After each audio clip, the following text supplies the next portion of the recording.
It's sensual, erotic, with lots of glamour and sparkle and big props and big band music and jazz and swing, and yeah, that's my kind of focus that I love, and basically kind of tag myself as the dirtiest showboy in town.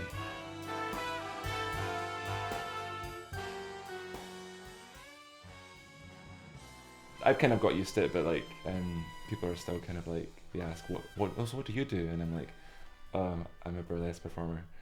And they're like, what? Because a guy doing burlesque is the strange part. That's the strange thing for them to hear. 'Cause I know you don't want me to. Do you really want me to be blue as you? It's a daylight that gets me. My performance focuses on striptease and erotica and sensuality, and it's basically, I take what I see the girls doing, like showgirls and burlesque girls, I take and turn it into a male twist. So it's classic striptease with a male twist, bump and grind. That's the way I kind of tag my work.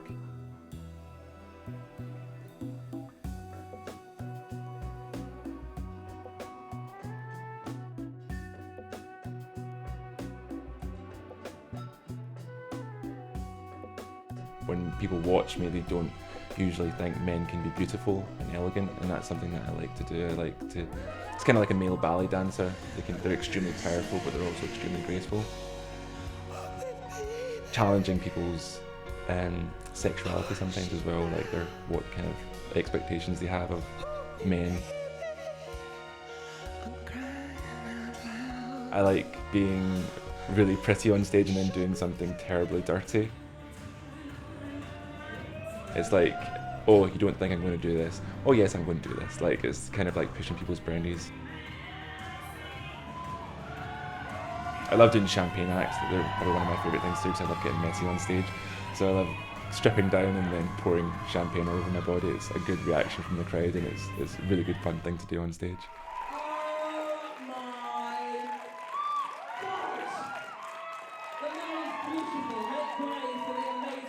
Harlow, put your hands together for him one more time. We're lovely, Mr. Tom. My boyfriend's called John, and he came over and introduced himself and said, "Hi, my name's John." And that was the thing that grabbed me, because nobody has manners, to be honest, nowadays. He asked my number, and I got his that night as well. The only problem was I actually forgot his name. So when I actually come back from Amsterdam, I knew I had his number on my phone, but I forgot his name, so I didn't remember what I'd saved it under. He's very confident and funny, and he makes me laugh, and he's kind of like total opposite to me, which I love. So yeah, and he just makes me feel really special, and it's just nice. I do sometimes get a nice wee vibe. I say, yeah, I'm dating a stripper, because it's just a nice rolls off the tongue. It's just nice to tell people that. I remember I went to his friend's engagement party, and everybody in the room knew that I was a stripper before I even got there. And I could hear people were like going, "That's the stripper over there. That's John's boyfriend. He's the stripper." And yeah, that was kind of awkward. So yeah, he loves it, and he comes to my shows, and he's very supportive, and he picks me up after work. I constantly get pals saying, do you not get jealous? And I don't, and I really like the fact of what he does. It's nice. It's definitely, like, I trust him implicably. It's, to me, it's just nice to date somebody, because I get to see the side of them not everyone else gets to see.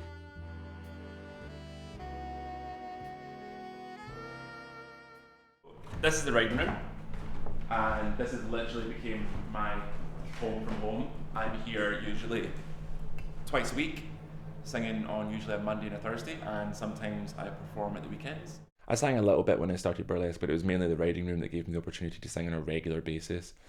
And people have been booking me for that on top of my stripping as well, which is a great kind of variety to my performance.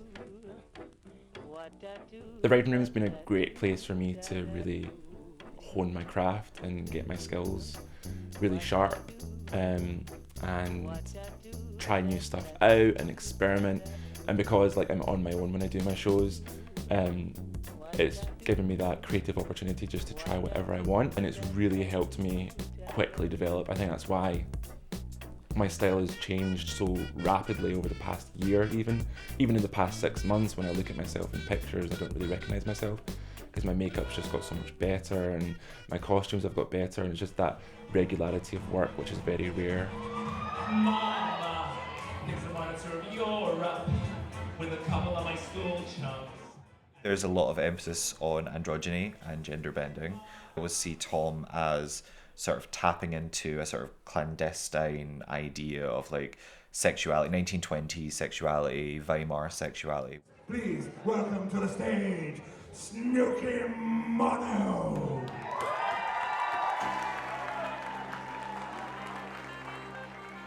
Snooky Mono, he's beautiful, beautiful, beautiful man, and he can almost be mistaken for a girl on stage. He's also very erotic, but he looks very exotic. He puts nails up his nose and chews glass and walks on it and swallows swords, and yeah, he's an amazing guy. So it's that beauty with that danger. I know that he has more of a burning desire to be a performer than I have. I know the kind of style that he's working within, and I think the audiences that he's looking for that will enjoy the kind of work that he wants to create, they're not necessarily here right now.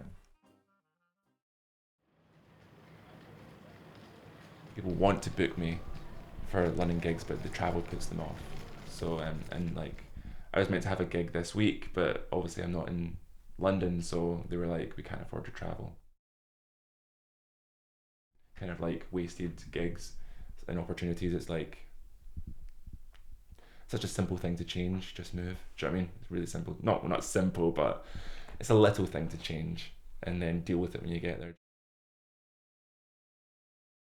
I think it'll be a lot more famous. There seems to be, from what he's described to me, more opportunities down there, especially with some of the bars that he's in, and what he's described is, I think it's like £4,000 or £5,000 just to get the booth, just to attend the club.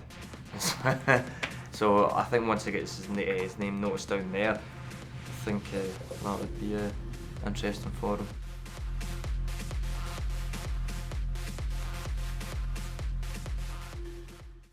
I've seen people that moved down to London, and I think they feel like they really, really found themselves there.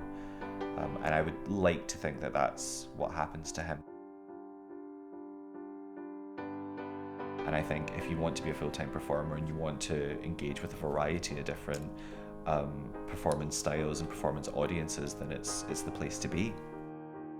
When I first moved to London, I was only 18, 19, so I was very unrealistic of living in London. But I'm not really scared. I just know I need to have my business head on and just be really sensible for the first 6-7 months.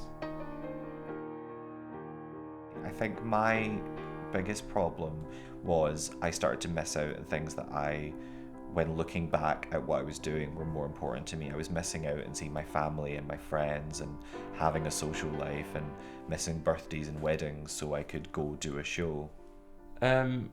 Friends, family, loved ones.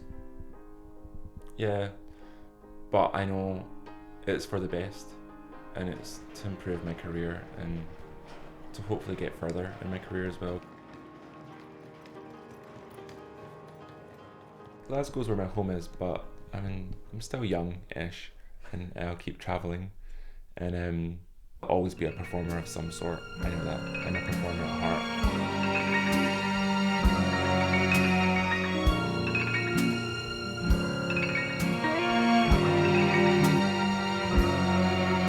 Tonight, the moon is playing tricks again. Burlesque has definitely just given me this time in my life to be the performer that I want to be for this moment in time. Seasick again, and the whole world could just dissolve into a glass of water. If somebody told me that I'd be doing this as a full-time job when I first started, I laughed. A total dream. So it's nice that everything's kind of coming together and my hard work over the years has paid off. That's what I'm kind of seeing right now. I've still got a long way to go. I've got goals that I want to do for the rest of my career, and I'm realistic as well. Like, I know it's going to be hard when certain things come up, but yeah, it's great. Like, I'm very, very lucky to have this as a full-time career and be able to do it as a full-time career. I'm sorry.